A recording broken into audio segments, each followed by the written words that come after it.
મનગમતું પાત્ર ગોતો ને. ઘણી વખત દીકરીએ પોતાનું મનગમતું પાત્ર ગોઈતું હોય સાહેબ, અને બાપ એમાં ના પાડતો હોય, એ ઠેકાણું મને કોઈ પણ સંજોગોમાં નહીં ચાલે. એનું કારણ એ હોય કે બાપને ખબર છે કે મારી દીકરી કેવી રીતે રહી છે.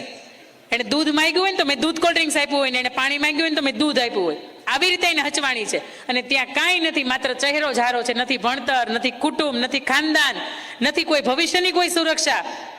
અને આ બધાની વચ્ચે જ્યારે મારી દીકરી કોઈ આ આકર્ષણના સમયની અંદર એ પગલું ભરી જશે ને તો અઘરું પડશે. મારે તમને એ કેવું છે કે 20 રૂપિયાની તાવડી લેવા જાવ ને તોય તમે આમ ટકટક કરો. હા કે ના? પાકેલી છે કે નહીં?